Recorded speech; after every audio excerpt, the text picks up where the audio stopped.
हमें अब क्या गिराएंगी ये छोटी मोटी मुश्किलें। हमने तो चलना भी ठोकरों से सीखा है। कुछ इसी तरह का जज्बा है उत्तराखंड के प्रदीप मेहरा का, जो महज 19 साल का है। दरअसल प्रदीप का एक वीडियो सोशल मीडिया पर वायरल हो रहा है, जिसे फिल्म मेकर विनोद कापड़ी ने बनाया है। इस वीडियो में प्रदीप ने अपने कंधे पर बैग टांगा हुआ है और वो सड़क पर तेजी से दौड़ रहा है।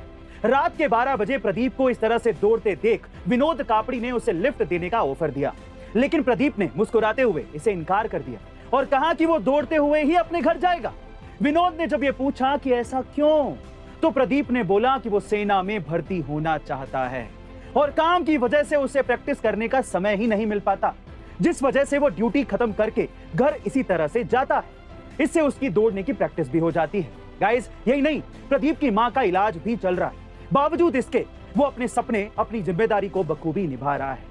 दिल से सलाम हो। भले ही आज युद्ध रशिया और यूक्रेन के बीच में लड़ा जा रहा हो, लेकिन पॉलिटिकली ये युद्ध अमेरिका और रशिया के बीच में ही लड़ा जा रहा है, क्योंकि अमेरिका शुरू से ही रशिया को रोकने की प्लानिंग कर रहा है। और इसी बीच अमेरिका ने रशिया के प्रेसिडेंट पुतिन पर एक चौंकाने वाला दावा किया है। जी हाँ गाइस, अमेरिका का कहना है कि पुतिन कैंसर जैसी किसी घातक बीमारी से पीड़ित हैं, जिसके लिए वो लंबे समय से स्टेरॉइड और बोटॉक्स का ट्रीटमेंट ले रहे हैं, जिससे उनके जिस्म के साथ साथ दिमाग पर भी इसका असर हो रहा है और इसी वजह से वो लगातार गलत फैसले ले रहे हैं। बहरहाल, अमेरिका का ये दावा पुतिन को बदनाम करने की साजिश भी हो सकता है, लेकिन आपका इसके बारे में क्या ख्याल है कमेंट सेक्शन में जरूर लिखिएगा। और ऐसी अमेजिंग वीडियोस के लिए शेयर, सब्सक्राइब एंड लाइक। मिलते हैं अगली वीडियो में। टाइम ट्रैवल एक ऐसा कॉन्सेप्ट है जिसको नकारा नहीं जा सकता, क्योंकि अगर हम एल्बर्ट आइंस्टाइन और इजैक न्यूटन जैसे साइंटिस्ट की थ्योरी को माने तो ये मुमकिन है और अक्सर इससे जुड़ी खबरें आती रहती हैं।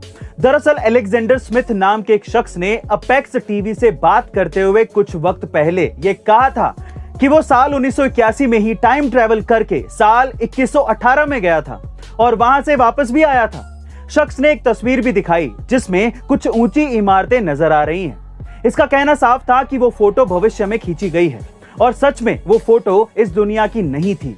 स्मिथ ने इंटरव्यू में दावा किया था कि फ्यूचर में एलियंस धरती पर आ जाएंगे और वो अलग अलग देशों के लीडरों से संपर्क भी करेंगे। गाइस, भले ही अलेक्जेंडर की इस बात पर लोगों का ध्यान ना गया हो, लेकिन आपको क्या लगता है कि फ्यूचर में टाइम ट्रेवल पॉसिबल है? कमेंट सेक्शन में जरूर लिखिएगा और ऐसे अमेजिंग वीडियोस के लिए शेयर, सब्सक्राइब एंड लाइक। मिलते हैं अगली वीडियो में। 2015 की उस रात ऐसा क्या हुआ कि दिल्ली का एक आम लड़का अचानक से एक मोलेस्टर के नाम से चर्चित हो गया। जी हाँ गाइस, ये घटना है साल 2015 की, जब दिल्ली की एक लड़की ने सर्वजीत सिंह नाम के एक लड़के पर शोषण का आरोप लगाकर उस पर केस दर्ज करवा दिया। बात यहीं तक खत्म नहीं हुई। सोशल मीडिया और हाइपर एक्टिव टीवी मीडिया ने भी उसे बदनाम करने में कोई कसर नहीं छोड़ी। इस घटना के बाद वो जिस कंपनी में काम कर रहा था, उस कंपनी ने उसे बाहर निकाल दिया और दूसरी कंपनियों ने भी क्रिमिनल रिकॉर्ड की वजह से उसे नौकरी देने से मना तक कर दिया। यहां तक कि उसके रिश्तेदारों और दोस्तों ने भी उससे दूरी बना ली। उसकी पर्सनल और प्रोफेशनल दोनों ही लाइफ बिल्कुल तबाह हो चुकी थी। लेकिन वो कहते हैं ना कि सच प्रताड़ित हो सकता है पर हार नहीं सकता, और ऐसा हुआ भी। लगभग 4 साल बाद सर्वजीत पर लगे सभी आरोप गलत साबित हो गए। लेकिन गाइस, सिर्फ टीआरपी के लिए सोशल मीडिया और टीवी मीडिया ने उसकी लाइफ के 4 साल बर्बाद कर दिए। आपका इसके बारे में क्या ख्याल है कमेंट सेक्शन में। देशभक्ति क्या है और इसके क्या मायने होते हैं, ये शायद आप और हम नहीं बता पाएंगे, पर ये हम उससे सीख सकते हैं जिसने देश के लिए अपना सब कुछ न्यौछावर कर दिया हो। कुछ ऐसे ही थे शहीद आजम भगत सिंह। वो कहते थे कि मेरे अंदर भी इच्छाएं हैं, मैं भी आशा करता हूं कि मुझे वो सब कुछ मिले जो एक अच्छी जिंदगी के लिए जरूरी है। मैं भी आप लोगों की तरह जीना चाहता हूं, लेकिन अगर बात देश की हो तो मैं ये सब कुछ बिना सोचे समझे छोड़ने को तैयार हूं, क्योंकि मेरे लिए मेरे देश से बढ़कर और कुछ भी नहीं है। और एक सच्चा देशभक्त भी वही है जो जरूरत पड़ने पर हंसते हंसते देश के लिए मर मिटने को तैयार हो जाए। गाइस, आज वही शहीद दिवस है जिस दिन हमारे 3 वीर सपूत भगत सिंह, राजगुरु और सुखदेव हंसते हंसते फांसी के फंदे पर चढ़ गए थे। शत नमन है उनके बलिदान को।